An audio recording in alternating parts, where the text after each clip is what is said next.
Hello everyone. Welcome to today's lead seminar. We are very happy to have Robbin Bastiaansen from Utrecht University. He's the assistant professor at the Mathematical Institute and the Institute for Marine and Atmospheric Research. And his work is a mathematician by training, but his work spans tipping point and pattern formation and ecology and climate. So we are very excited to know about your work on tipping dynamics of multiscale systems. Thanks. Thanks for the introduction and thanks for the invitation. Thanks for coming here. It's relatively warm the moment of the year, but it's better than it was earlier this week.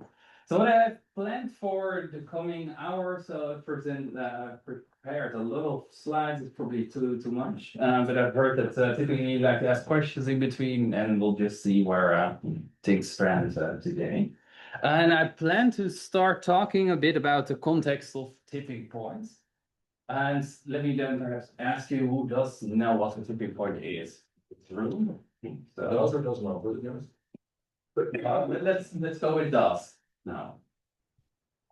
So that's most of you, but then not all of you. So then I'll go over this a bit quicker, but not too quick. So what I think about tipping points is what is being written typically by the IPCC report.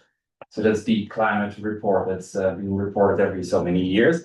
And there they say this is a critical threshold beyond which a system reorganizes, often abruptly or irreversibly.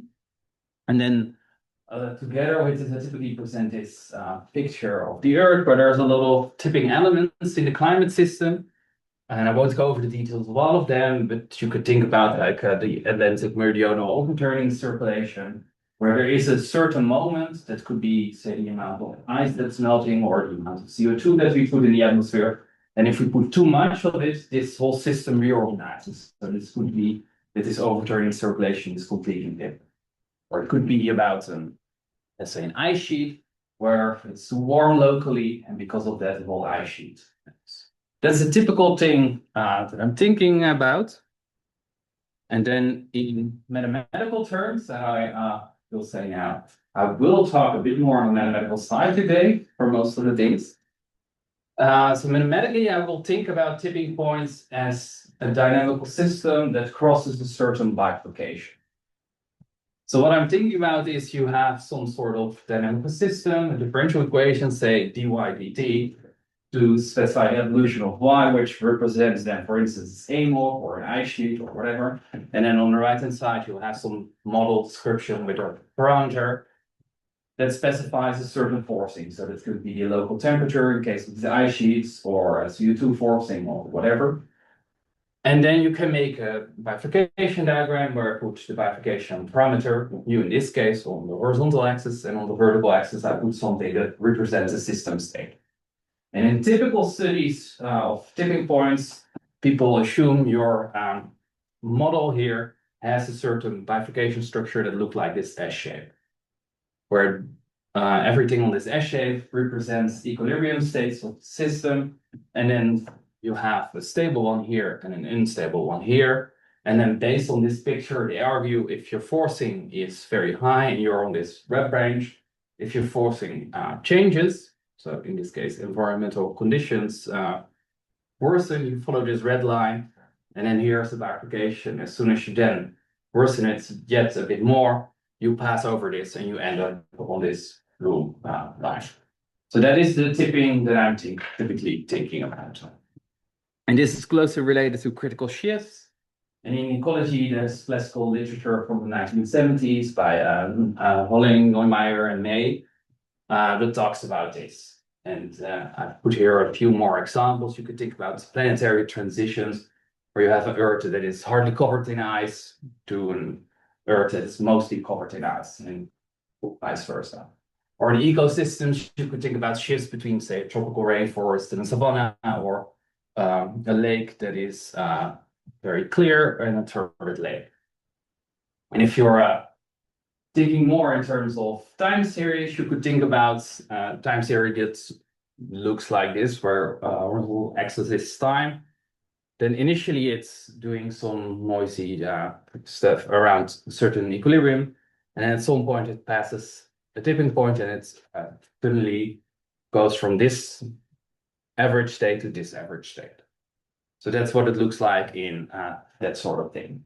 And because I know not all of you are thinking about ecological systems or climate systems necessarily, people have also applied this kind of thing to more general systems. And I've brought a few slides of a talk that I gave about this in general. You could think about tipping points as also in different systems. And perhaps the easiest to see is if you have such a playground with two kids on this, what's it called? Seesaw things. Yeah. I was thinking jigsaw, but that's a different thing. I saw anyway. So a seesaw. And there you could have a tipping point, and depending on the say the amount of force that you put on the left or on the right, you have it in either this state or this state. And that could represent a tipping point. If you put too much pressure on one side, it tips to the other side. And people have put that idea on a lot of things. So for instance, on some social or political things, that there's more weight on the left, you get one outcome, more weight on the right, you got a different outcome. Or people have applied this on innovation. So the future of innovation, where typically you would have a state when a new thing is introduced where there's only a few early adapters. And then as soon as there's some critical mass, if there's enough people that have adopted this, suddenly it becomes everywhere. So this is a cartoon that ridicules mobile phones from, I don't know if I put the dates, so that's 50 years ago, and it's less probably. Anyway, and nowadays everybody is using this, even from very young. Another thing that people have put this tipping point ID is in finance. So if you have few bad decisions, you might have a lot of money. But then as soon as you start making a bit too many bad decisions financially, then you might go bankrupt. So there's this famous quote that's in a novel, I think, that The Sun Also Rises by Ernest Hemingway. How did you go bankrupt? Well, in two ways, gradually and then suddenly. So it means that gradually there's a few bad decisions and suddenly there's a lot of things happening at the same time, and that's your tipping point. And this, I think, accumulated a bit in a book, The Tipping Point, where this term originated. So that's a bit of the background of this tipping point. But now I want to go a bit into more the classical, I would say, or mathematical theory. And then the rest of this hour, I want to go into certain situations where it's a bit less classical and a bit more nuanced or a bit more complex, let's say. So I should start by asking, who does know who painted this? Very good. Yeah? Who did? Thanks. Yeah, I always forget, so I always hope somebody remembers this. So anybody has a clue why I put this up there? So one of his last works was this painting. Sorry? Is this recognizable for any of you? It's in another deep talk, I think. Ambitious Gus, apparently. Yeah. I remember this from the deep talk. Right. So this is a swallowtail. That's a certain bifurcation structure. And he talked near the end of his life when he created this with a mathematician, I think René Von was his name. And he was working on catastrophe theory. You might have seen that a bit more in this context, where you put like two bifurcation parameters, and then up here you put something like a potential well. And then you can see that in this potential landscape, you could have here a state and here another state. So there's your bistability. In this S-curve, you might recognize here on the sides a bit. I won't go in all the details, but at least the classical idea that led to these tipping points came from this sort of theory about structural changes in either the potential function, energy function, or the Lyapunov function, whatever you want to call it. but thinking about dynamical systems that look a bit like this, where there's gradient structure.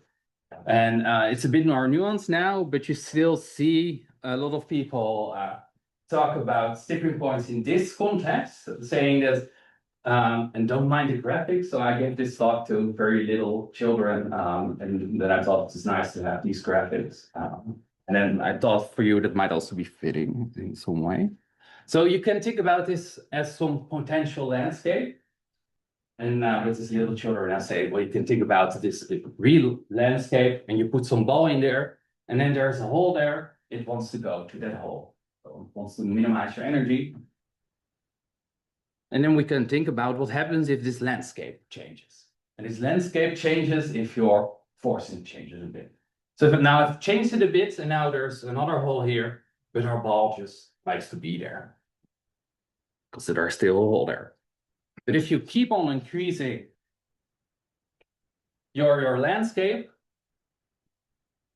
you can cross a point, or bifurcation point, where there's no hole on the left anymore. And then this ball likes to roll to the hole on the right. And that is our tipping point. And then you can go back, but then you have to reverse the forcing and make it so there's not a hole on the right anymore. And then you go to the left. That's at least the classical way people present this. It's a bit more nuanced now, because the current, let's say still classical theory of tipping, is saying we can think about this differential equations, and then we have this canonical example, you get this bifurcation diagram that I've shown before. But there are certain kind of things that can happen tipping-wise. So I've talked about what happens if you start here and decrease your forcing, you cross this bifurcation point, and you have tipping. That's called bifurcation tipping, because you cross this bifurcation. But there's certain other things that can happen. For instance, in this regime between this point here and this point here, there's bistability. You can have either, for the same forcing level, the red line or the blue line. And now it's also possible, if we put enough pressure on the system, to go from this one to this one if you move over this unstable branch. And it can either be that you directly influence the state of your system, or it could be due to noise that this crossing happens. So that's typically called noise tipping. And then there's another thing that can happen, and that is depending on the rate of change of your parameter. So up till now, I've talked about what happens if you slowly decrease the amount of forcing. However, in certain systems, it can matter how fast you apply such change. So I've put here the similar S shape on the left, and here on the right, I have a slightly slanted version of that, where it's still a sort of S shape, but it's slanted a bit. And in both of these cases, I've applied a forcing that went from a certain value to another value, but I've changed the rate at which it did so. And here on the left, I've done all these experiments, and you end up always on the same point, only the trajectory through there is a bit different. If you do it very slow, that's the blue line. You follow this equilibrium line, this bifurcation diagram very closely. If you do it very fast, you don't follow it at all, and you just end up there via transient. But here on the right, the story is a bit different. If you do it very slowly, you do still follow the bifurcation diagram. But as soon as you crank up the rate, what can happen is that instead of following this line, you follow it, you go in between them. And then what can happen is that you cross this intermediate state. And when that happens, you can go towards a different equilibrium point of your system. So that's the rate dependence. There's a certain rate of change that you can have tipping induced. And in this case, it's not due to a crossing of a bifurcation, because that's at a later point. It's not due to noisiness or you're doing something to the system state itself. But in this case, it's really depending on the rate of change. So that, from my understanding, time is here a rate, right? It's not a time. This is the rate, yes, yeah. So. Yellow color. So I don't want to put too much detail in this, but the idea is that there's a critical rate of change. Yeah. If you stay below it, so if it's slower, you follow this line in some way, so you end up here. Oh, it's critical, it's the highest, that's where I was confused. Yeah, and if it's above, you go here, and then what happens in between them, that's a certain oddity, at least mathematically, that you end up in precisely this unstable state. And you stay there forever if you have the perfect rate. But it's such an idealized. Sorry? Critical point in the thermodynamic picture. Right. It's in a way it's a critical point. Yeah. Right. So that's a bit of the classical thing. And then I want to go to the meat of the talk, and I have a few examples that I want to talk about, but all have to do specifically with time scales. So this rate of change picture there, we had time scales in there already. However, if I'm start thinking about systems that do have multiple time scales, then things get a bit more complicated. So what I will be thinking about in basically the rest of the talks, I have this idea in the back of my mind that I have X or something else represents my state, and it follows as before a certain model with depending on X and on some forcing parameter. But now I've added a model that says how quickly my forcing is changing. So in a way, I have something like the internal dynamics that's on X, and I have something like a parameter drift for external dynamics that stipulates how fast things are changing. And then I've put here some a time scale, and if you do it properly, then this is apparently the right thing to think about. And now I can think about something like time scale separation and think about some certain limit behavior. So for instance, if tau is very, very small, then the forcing changes only slowly compared to the internal system dynamics. So the change in mu is slower than on X. And then the thing I started telling you with this bifurcation tipping, that is what is happening. On the other hand, if tau is very large, you see that changes in mu are very rapidly compared to the internal dynamics. So then it's more seen as sort of a shock. So suddenly your system is in a whole different regime, and then it didn't adapt during the transient of your mu, of your forcing, but it needs to adapt later. And then you see what we saw like here, like in this red wall.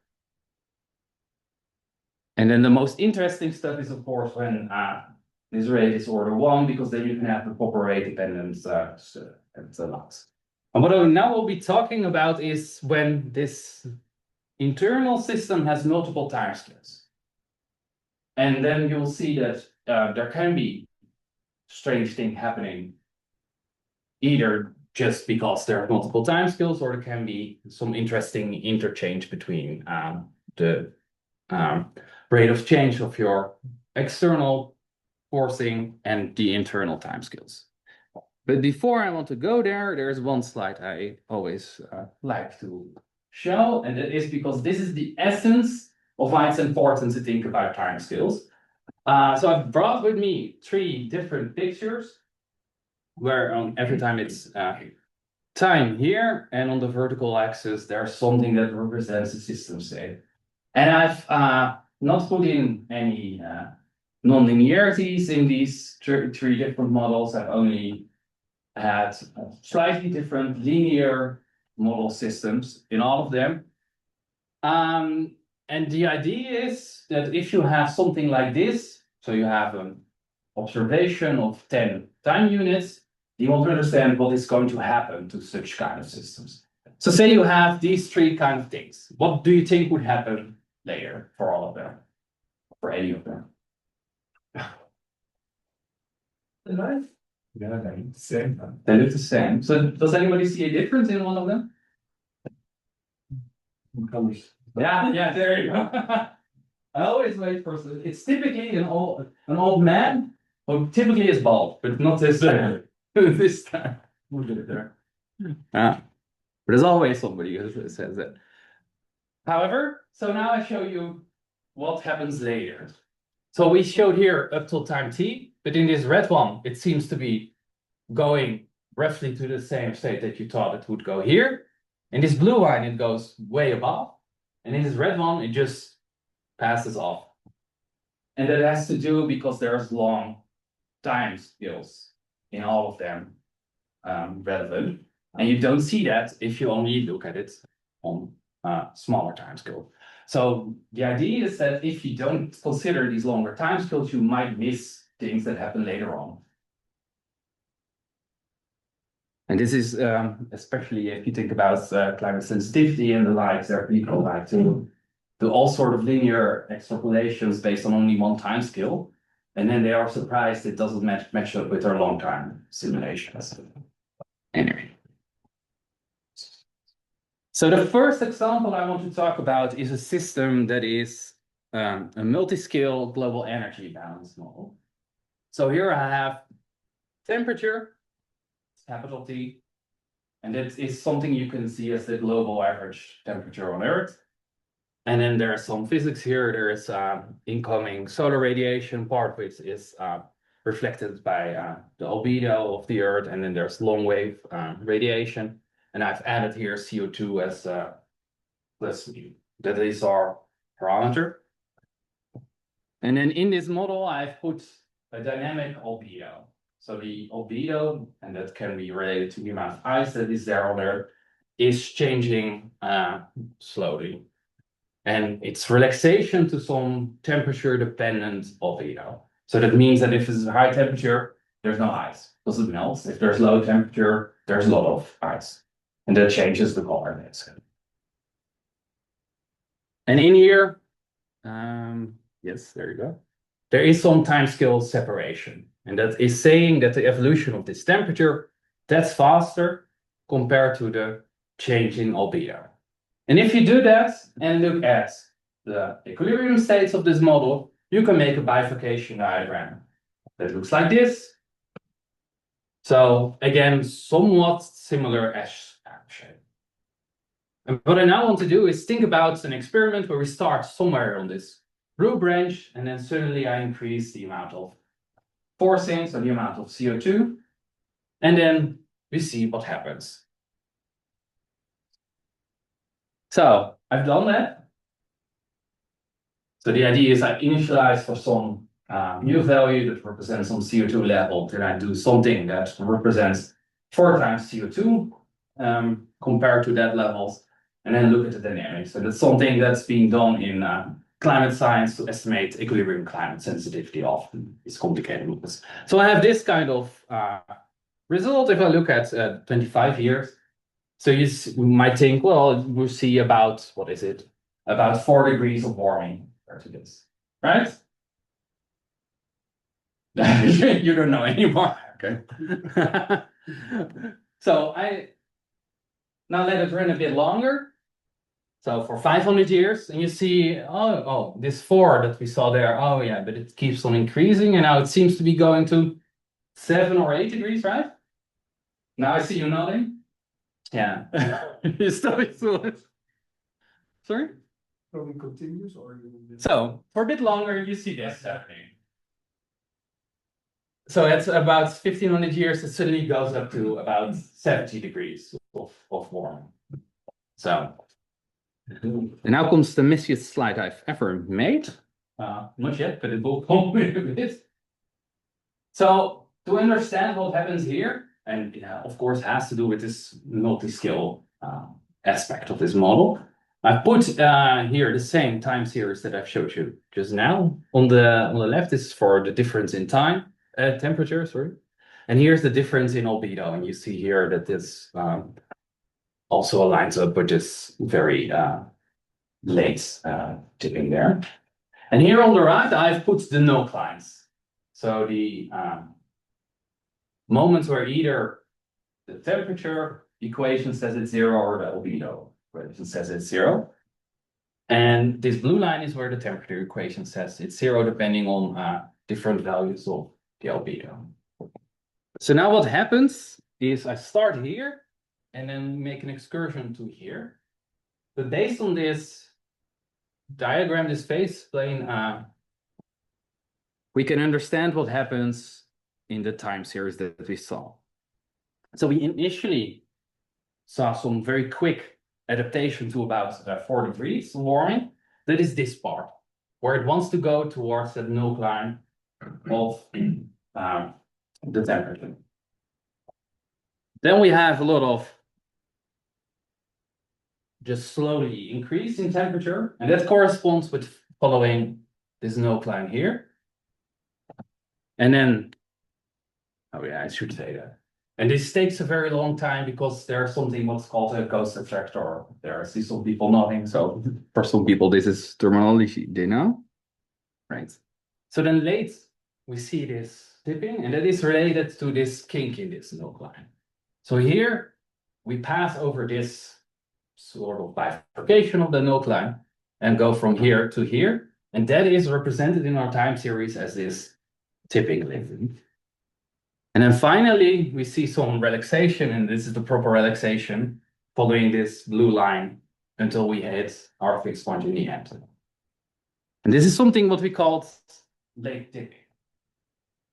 So we went over a bifurcation point by doing this experiment, but it took a very long time. So in this case, 1500 years to actually see it happen. So that is a warning that even though you pass your bifurcation point, and even though your bifurcation diagram show you pass a bifurcation point, does not necessarily mean you see it. And it might take a long time before you see it. And then you might say, well, this is a very made up example, or very specific system. How does it work in real systems? So I looked at simulations for global climate models, where they did similar experiments and looked for very long, so for many years. So these are simulations that are up to 6,000 years of global climate models. So that's a long time to run them, but there's not too many do this. And in one of them, specifically in an experiment where they did 8 times CO2 experiments, so it's a bit different than what I told you before, they found this blue line. So there was initially, it seemed to be going to about 10 degrees or something. And then there was around, what was it, 2000 something 100 years. There was this sudden increase, this red part, and then it went to this cyan line data. And we found this had to do with sudden changes in the AMOC strength. That took very long time before that returned to the original state. But this shows that also in more complicated models, you can have these kind of late tipping effects. So now I have to see, it's 11:30, I have about half an hour left, but I want to do a bit more than this. So I skipped the conveniently named example 1b and go to example 2. And this is a bit of a longer example, and I want to talk about tipping cascades. So before I was thinking always like there's a single system, but what can happen is that you have multiple systems that are capable of showing such transitions, and you can think about coupling them. So if you look in our climate system, I have the same picture as before, at least with the same elements, but now we've drawn lines between them to show whether there's interactions between them and whether those are stabilizing or destabilizing. So you see, for instance, that there's a connection between the Greenland ice sheet and the AMOC, and that is saying that if there's ice melting, that destabilizes the AMOC. So there's freshwater influx there. And vice versa, if there's a weakening of the AMOC, that corresponds to stabilize of ice sheets, because temperatures typically are lower. And so there are many more things like that. However, in the same paper, there's also a slightly different version of the same data. And that is now structuring these elements on their temporal scales, so here, but also on their spatial scale. And I won't go into the spatial scale now necessarily, but I want to focus on the temporal scale. So what you see, this AIMOC and this Greenland ice sheet that we talked about, you see this Greenland ice sheet is on temporal scale of millennia compared to AIMOC, which is decades to centuries. So there is a lot of difference in the time scales of these. And you see, typically there's in these interactions, the time scales of these different tipping elements is very different. So we went out to try to understand what sort of effects you can expect to happen if you have a coupling of two systems that act on very different time scales. So to study that, we have now our internal dynamics from the previous slide is representing the two systems, one with X and one with Y. And for both of them, we've put like the simplest case that you can think about. So representing them only conceptually by a single component variable. So then you have change in X is 3x minus x cubed plus some forcing. And this forcing now I've put here lambda before I put mu writing. And this depends on time via some rate of change r, which in this part I will think about is going to be very small, smaller than any of the internal time scales, so not think about that. And then we have another system, that's our downstream system. This is represented by a similar kind of structure, but there is some kind of timescale separation represented by this epsilon. And the final thing I should say is that this forcing of the downstream system is now assumed to be only depending on the state of the upstream system. So there's your coupling. So we're thinking about this upstream system influencing the downstream system. Yes? This time and space separation is not clear to me. Time and space separation between two, what? The time and scale of X and Y? Or? Yeah, the time scale between which the upstream and the downstream system behave. So if epsilon is very small, then it means that the downstream system acts on faster timescales. So then the downstream system is faster. And if epsilon is very large, then it's on much slower timescales. And what we're gonna do now is look a bit at the structure of this equation and later on look at what implications does this have. So the important thing is that we have this coupling. And now if you think about what can happen, you can make these conceptual pictures like here, where I've put, now I have to think really hard how I phrase it, where on the horizontal axis, it's forcing that the upstream system is experiencing. So that's compared to this lambda. And on the vertical axis, it's the forcing that the downstream system is experiencing.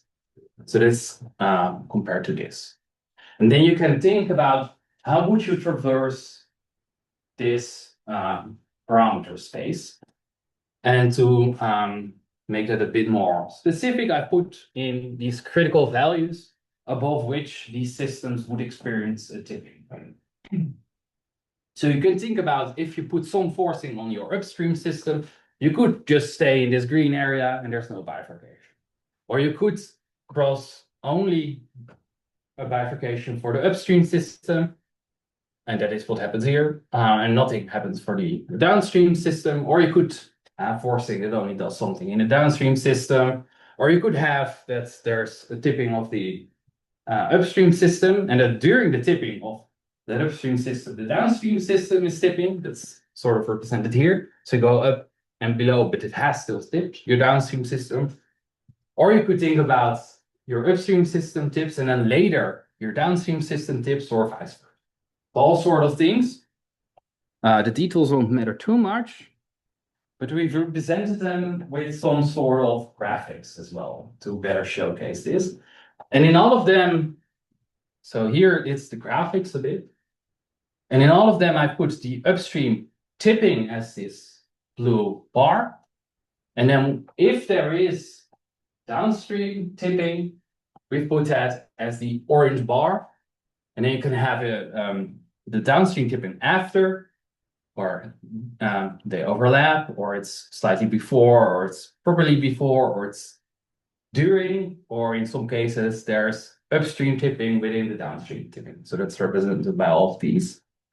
So I won't go into all of the details, but these icons come back a bit later. And the idea is that it tells you when you expect which system to tip.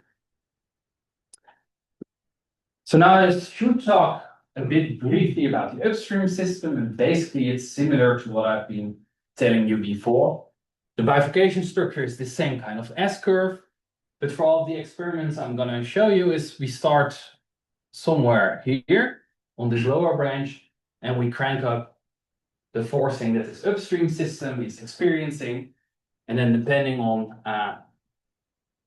where we stop, you either stay here, that's the orange line, or you pass your tipping point and you end up in the upstream one. And I've chosen our forcing to be so slow that we don't have to worry about rate-dependent effects here. So now I've shown you this. In the remainder, I will only think about this blue trajectory, where there is tipping in this upstream system. Now, if you put some coupling between the upstream and the downstream system, you can see different kind of behavior for the downstream system. So I start out here with the case where there's linear coupling. So here we say that the forcing that is experienced by the downstream system is something that is linear in the state of the upstream system. And then depending on the values of A and B, you see different behavior. And here we've chosen to vary only the sensitivity that the downstream system has on the upstream system. And then I should explain these pictures first. So what you see here is on this axis is the forcing currently being experienced by the upstream system. Here is the state of the upstream system, and here is the state of the downstream system. And then if you see, here we start, so at the lower left somewhere. If you see it's moving that direction, that means tipping of our upstream system, and you see that in all of them happening, because that's the way I've set it up. But sometimes you see tipping from a lower Y state to a higher Y state. And that would represent tipping of your downstream system. And you see that if we put B very small here, you see tipping of our upstream system, but you don't see tipping, that's tipping of the upstream system, but not tipping of the downstream system. And if you want to understand that, it's represented here by the bifurcation structure. That is all these solid and dashed lines. And it happens to be the case that in the case for low B values, there still is part of your bifurcation structure left here to get towards without the downstream system. But if you crank up this coupling, what can happen is first there's tipping in X, and there is still part of the bifurcation branch there, but a bit later on you pass another bifurcation point. And then there's tipping in the downstream system. Or it could be that the bifurcation structure has changed so much that, well, you pass this tipping point of your upstream system. During that transition, you have a tipping of your downstream system. And then if you do it later on, you see the downstream system tipping first, and then later on, the upstream system. And we've represented that in a bit of a graph as well, where I've put here this strength B, and here is the time scale separation, and you see different kind of regions. Depending on these two values, you could have that either there's only tipping of the upstream system, or the downstream system comes later, or it comes before, and all of this. So it depends a lot on this coupling and the precise scenario and the time scale separation, what sort of behavior can emerge. And then I want to go to a bit more complicated coupling, and it is a sort of what we call the local coupling. And means that the downstream system experiences more or less constant forcing, except for a certain state of your upstream system. And this could be, if you think about interactions between an ice sheet and amyl, that it's only relevant when it's melting. So during the transition, that's the relevant part of the forcing to the amyl, and not whether there was ice or not. So that is something we try to represent here. And again, B is now sort of the sensitivity. So how sensitive it is to changes in this upstream system state. Sorry, can I ask a question very Yeah. quickly? Can you remind us what the second function looks like? I mean, it's secant at the lower. Yeah, it goes up and down again. So it's a sort of a hilly kind of thing. Yeah. Yeah. Yeah. And this C depends the sort of steepness. Yeah. And D is where it's square. Yeah. Yeah. All right.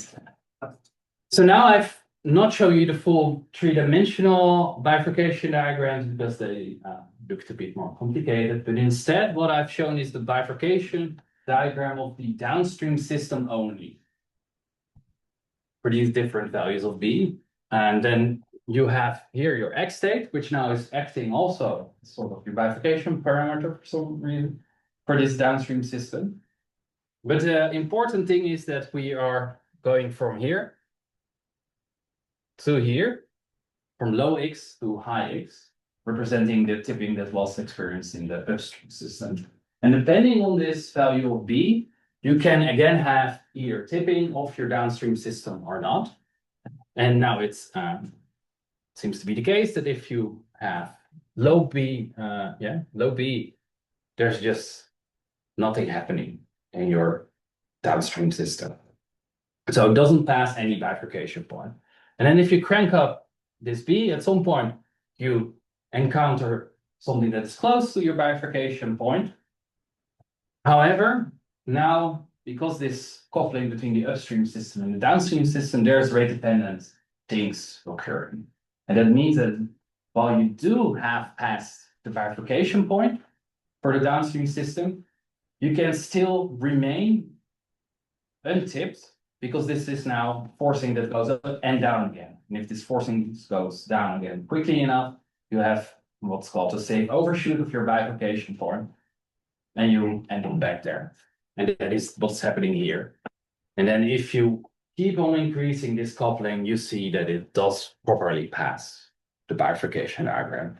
And then there's a lot of theories you can use to tell that these safe overshoots are properly there. So there's the theory that Orici, who co-wrote this paper, that fits perfectly with all of this. And you have slow passage theory that also fits with it. So different kind of theories all confirm that this sort of behavior can happen.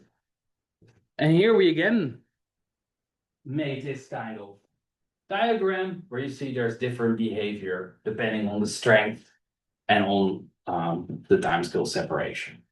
And here in red is the theory I talked about that seems to be matching up quite well for the part of this diagram where it's maybe for small f.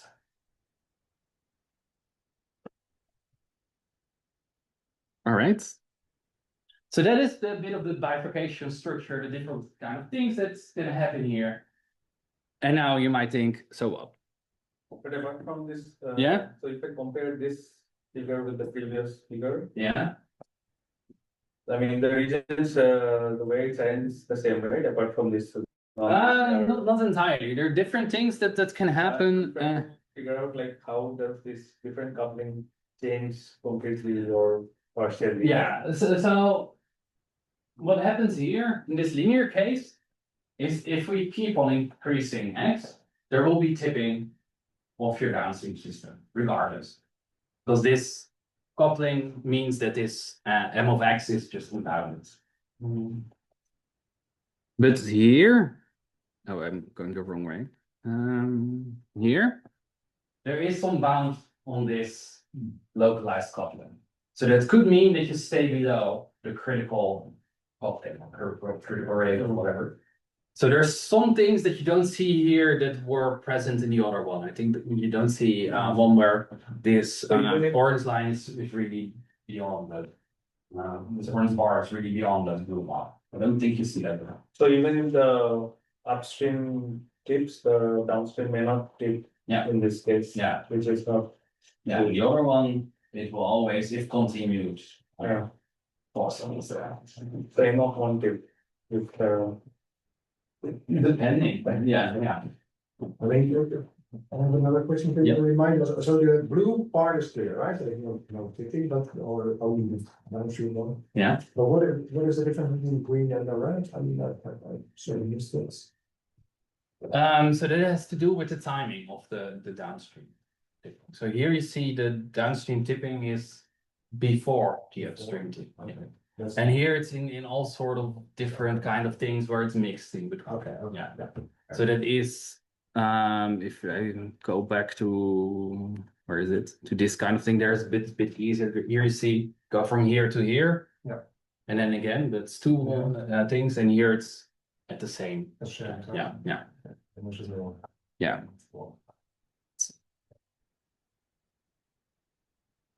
Let's see, I'm running out of time as well. So what I wanted to talk about now is early warning signs, and I have another example here. So there's two questions I have is, do I have time to do both? Yes. For sure. The rest will stop me if I'm not doing it. Don't do too much, right? So the first thing I want to talk about now then is early warning signs in this. And early warning signs are things you can measure from transient data before a tipping point that should point you towards whether or not there's gonna be a tipping point in the future. And there is some technique that you can use data to estimate something that I've called here alpha squared for some reason. That is representing something like the eigenvalues, the most dominant eigenvalues. Think about it that way. And now we've made an early warning sign method for the downstream system that I've just shown you. And this early warning system works as follows. We say we have data up to time TP. And based on this data, we estimate the alpha squared at every time point before that. Then we do a linear extrapolation of this estimate for alpha squared. And we look at that linear extrapolation for a time delta into the future. And out comes a score that we've called C delta TP, because it depends on the time window delta up till the point that we want to determine whether tipping has occurred or not. And it depends on the amount of data that we have. And then based on this score of C delta TP, we should figure out what sort of threshold should we put on this estimate to tell whether or not tipping has occurred in that time window of delta. That's the idea that we're going for. So the idea is if we have now a good early warning sign method, then there should be a score below which we always say there's no tipping, and above which we say there's always tipping, or vice versa in this case. Okay. Yeah, and typically people represent this by looking at the amount of false positives and true positive rates. And that is represented in what's called an RC curve. And it is something that most people have hardly seen typically. So won't give you all the full rundown, but it means I've put here on the left such an example of an RC curve for the upstream system. And here on the horizontal axis, the false positive rate. So you want it as low as possible. Here on the horizontal axis, you have the true positive rate. You want that to be as high as possible, indeed, thanks. And these lines now represent different scoring thresholds. And that is a bit vague how you should interpret that for most people. But the bottom line of it is if you have this line to that side of the graph as much as possible, then you have a method that is, at least in theory, capable of doing actual predictions based on a good choice of this threshold. And I won't go into all the details. So we've done this for different values of this time window delta in which we want to determine whether there's tipping or not, and on the amount of data TP that we have. And I've put here these 3 stars that represent these ROC curves. And then the goodness of such a method you can represent by the area under the curve, and that is represented by the colors here. And that means the more yellow it is, the better it is. So based on this, you see in all of them, basically in all this diagram, there is a possibility to take a good threshold to make your predictions good. And in particular, you have it very well if your TP is very high. So that means you're closer to the tipping point. It works quite well. So that's for our upstream system. If you remind us what TP exactly is? TP? So that's the time until which you take your data. And in this case, TP around here would be when there's actually tipping there. So it only makes sense to stop before that. Okay. So you should think about this, the farther to the right, the closer you are to the tipping point. And the values will change and won't matter precisely. But just to give an idea, the closer you are, of course, the easier it is to predict, which is, logical. So we did do this as well for the downstream system, and using data, I should say, only from the downstream system. So in the case that we have linear coupling, don't mind the picture on the left too much, you see a similar looking ROC curve. So it goes to the upper left a bit as well. And in here you see something that is a bit similar as well. It's not as good as before, but still, in general, the closer you are to the tipping of your downstream system, the better it is. And also, the more time window you have, the worse it gets in general. But the bottom line of what I want to tell you here is that if you look now, not at this linear coupling, but at the local coupling system, we did the same thing and we got basically nothing that looks any good. So this RC curve is almost horizontal, almost this diagonal, and that means basically you can flip a coin and it's just as good as this, regardless of the thresholds that you're taking.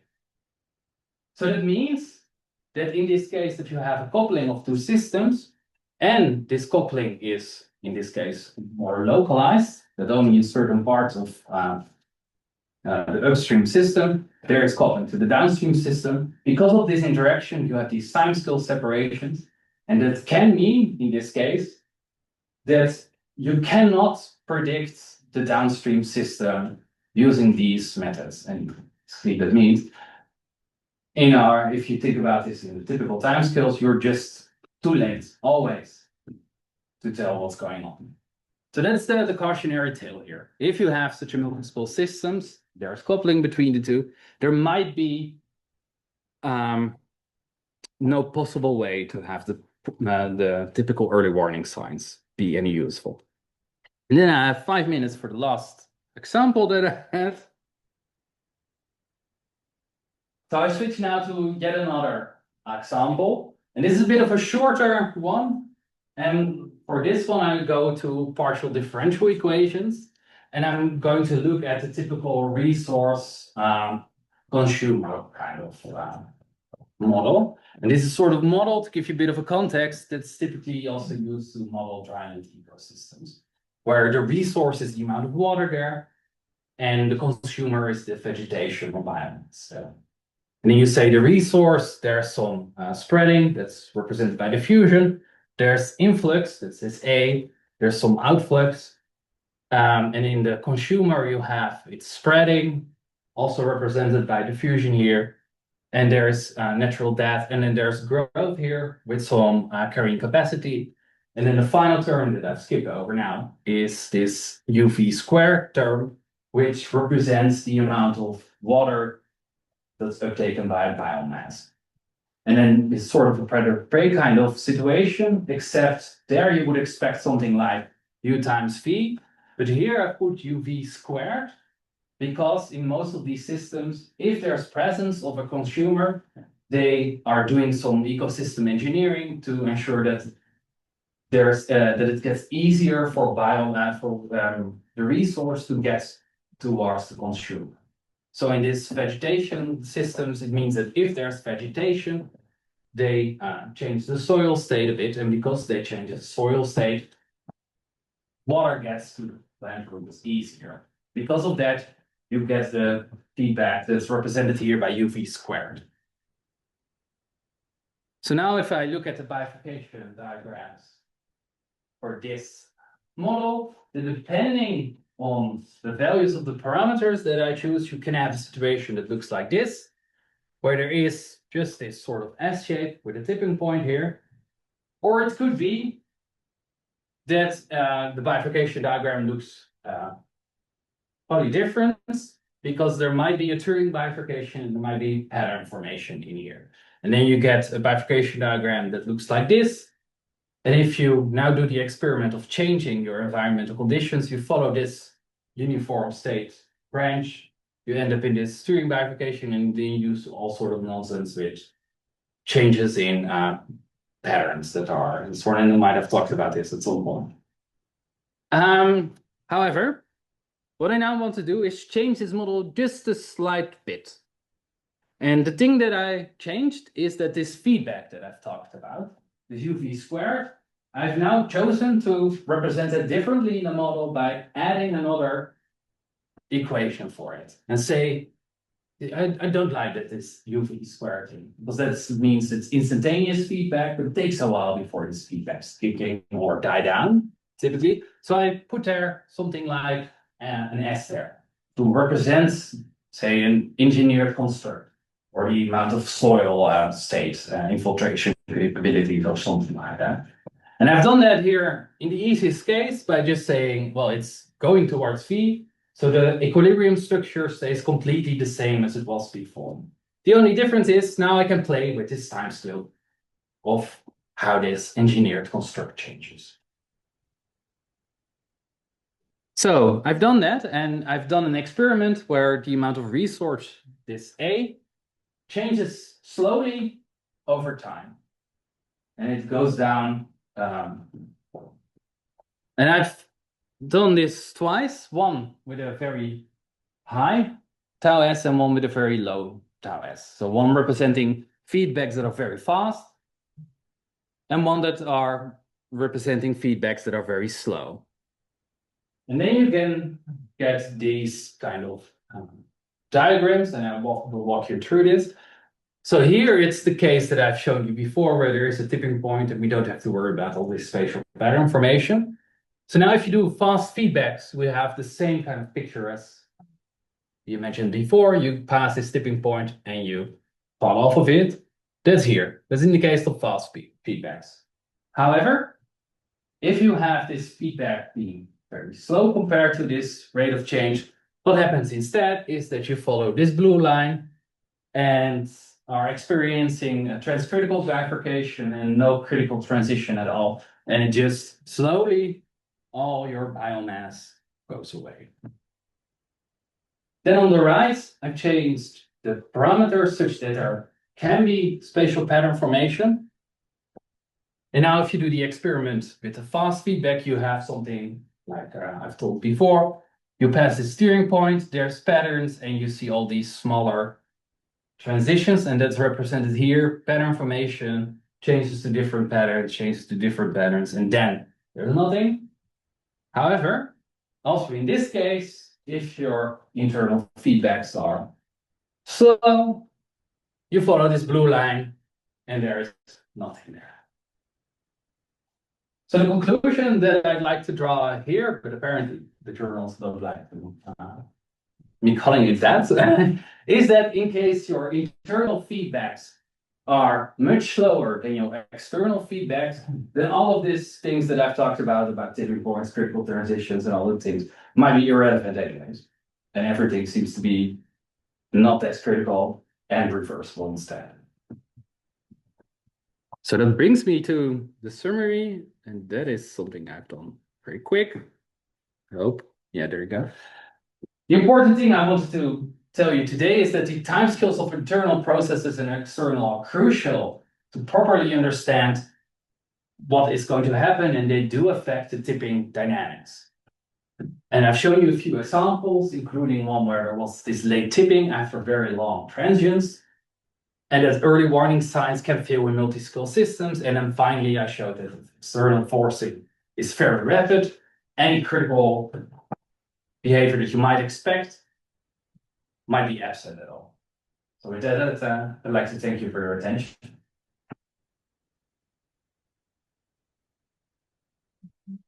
Almost in time, right? Perfect. Yes. Question? Because at the very end, you mentioned, so if you have this slow No, oops. back, right, so the curve that you showed,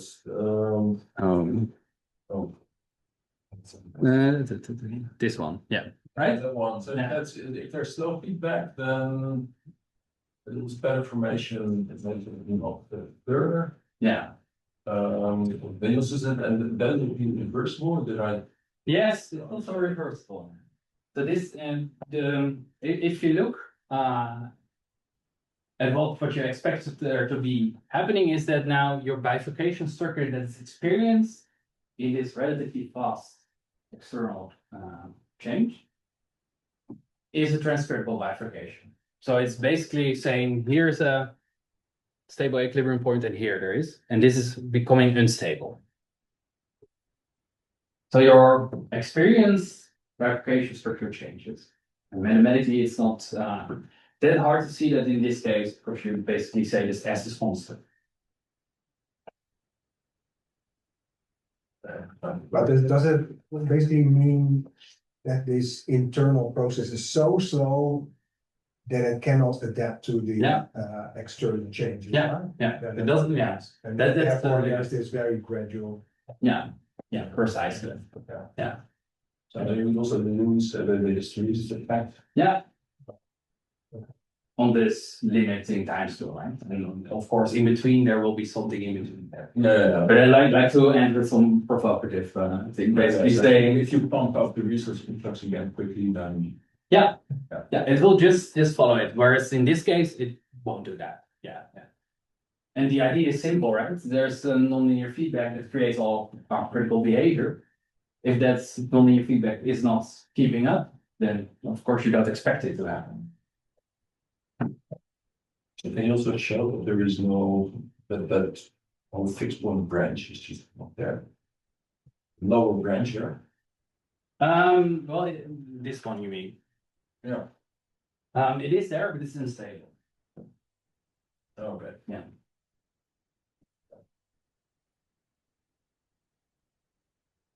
Any other question?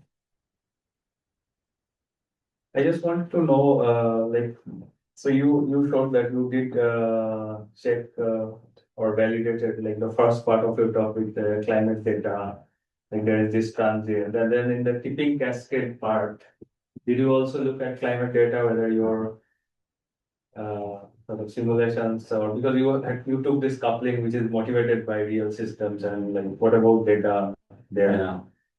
What sort of data were you thinking about? I have no clue how climate data looks like. Yeah, so it's hard with the past data. That's immense. With actual data, we have experience those sort of things. So in models, you should be able to find something, you would say, but it's very hard to actually find any tipping of what's on them. And No, then but this this sort of transient, like you showed something which like this projection of this, yeah, yeah. but something similar in this cascading. I don't know, like whether there is this when you have two elements, you track how these two elements differ. I don't know how climate data looks like. Yeah, I'm thinking like whether there is some kind so of we're validation possible. We're doing some experiments where, for instance, we remove the Amazon rainforest to see what sort of effects that has on, say, AMOC strains and vice versa. But it's a bit hard to set up those experiments, and then you have these level climate models where not all effects are properly represented and there are biases in there, and there's model differences, and so we're trying to do that, but I don't have any data. Okay. Concerning the data, I mean, of course, for climate in the future is difficult, but there are, of course, data sets of different systems, like ecosystems or something like that, right? Like the famous, what's it called, pollution in lakes and so on, that it's called. Yeah. Yeah, shallow lakes, Yeah. where we have a lot of nutrients flowing in and so on. So what's the cascade there? What do you think? Well, I'm not sure, I mean, I'm not an ecologist, No, but no, no, there is this whole idea that if you actually put Yeah. too much nutrients, then you get all these Yeah, algae, yeah, and then it pollutes, but the reverse doesn't happen, so Yeah. there's a huge history. yeah, That's I would call that also. yeah. People have done that. Yeah, people have done it, so there's a lot of data on that, I think, if I'm not mistaken. I don't know the details of that. You But might be maybe- right that it's easier, but for most zone. Well, I'm not saying it's easier, but it could be. I mean, you're saying there's no data, but for these systems. Yeah. That's what I'm saying. Those are very isolated systems. Yeah. Because if you think about sort of cascading or tipping elements, right? So you want the other tipping elements. And that might be the fish in there or something. But Yeah, there is this, yeah, maybe there's, because there's the fish and there's, plants and Yeah, there's oxygen levels, so there's different things. to look Yeah. at. but the problem for most ecosystems is also the data and that. That's a different thing. No, so if you have remote sensing, then nowadays it's a bit better, but it's like a few decades. Yeah. And if you want to talk about animals or species or something, then they really need to be on the ground and count them or so. And then for most sites, it's like you have, let's say up to 10 data points spanning over the years or so. So it's also hard there. And then especially the transitions in there, that's also not that easy to see. Because this is like, it doesn't happen regularly in all of these systems, right? It's a rare event in some way. So then you want to understand two of them and properly assess this, you want to understand all different kind of behavior, so you need more of them. Yeah, I have, concerning the rare event nature, so. Of course, you're interested in when it happens, or how you predict that it typically is happening. But if the tipping point is happening, what is actually the time scale of the transition? Right? Yeah. Can you say something about that? Depends. Well, On your system, yeah.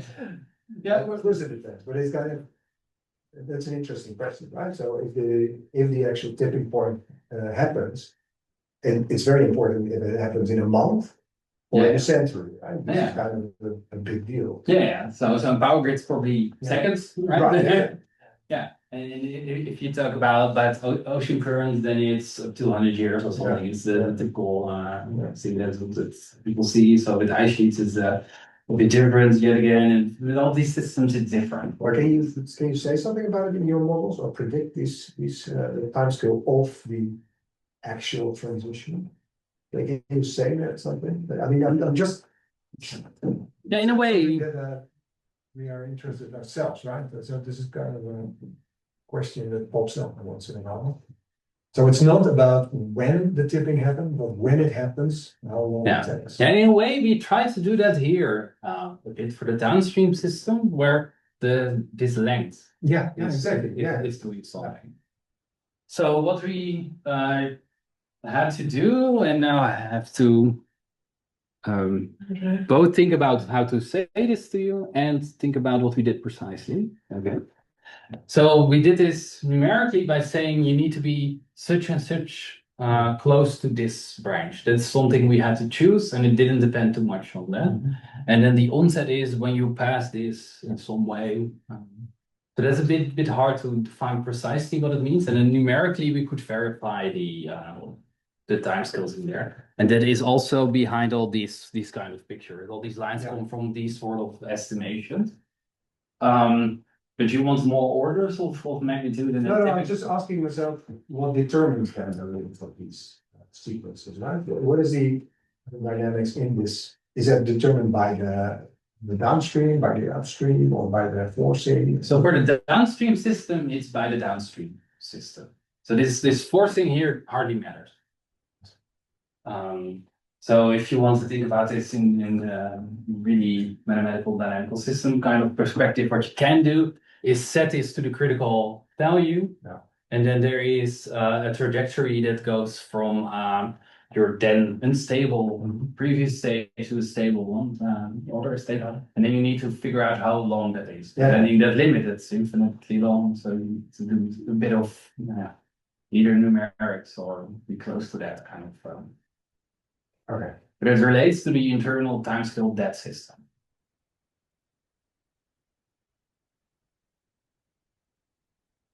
And you also talked about this early warning signals not working in this couple tipping elements, and like are there like also from the literature by like, or from the knowledge, like are there any other measures that people have talked about in these systems and how to really understand or there is nothing just I don't get question. so I'm saying that you Yeah. thought that at least this approach of our early warning signal doesn't work. Yeah. But are there other ways to think about early warning signals that you would recommend, or in the literature there are any other things people have talked about, you know, the steeping cascade? So the problem in this case, and I've put that under the red here, is we have multiple timescales, and what is happening here is this method only picks up your most dominant time value. And the tipping is caused not by passing of that one through your imaginary axis, but of a smaller one. Yeah. That only very lately, very late, close to the tipping, passes the other one. So you can only pick it up very late. That is the culprit there. So if you do a proper multiscale analysis, so you do some empirical orthogonal function kind of stuff, whatever thing you do to pick up multiple eigenvalues, then you can track all of them and do the extrapolation for all of them, and then that is a bit better. So that is a way to do that there. How do you do that in reality? Yeah. Then you really need to use equations and do linearization and all that. Plus someone gives you a time series from Then you can from a big model. I mean, it's just do it. Yeah. Data driven. Yes, Did you try it? Does it work? Suppose you take a mock tipping type simulation from a big model. Yeah. I can try out this method. Very good idea. The ERC didn't want to fit It's so this year there is a paper that's published that is using that I think by people or in hospitals and they have dynamic mode decomposition with sometimes there's not on animal but more on ecosystem data I believe working. And there it seems to work. Yeah. But their point was not to figure out all the other eigenvalues, but only the most dominant one. That sort of data set. So that is techniques that people do use, but not to track all the other spectrum. But I think it's possible to do it in general.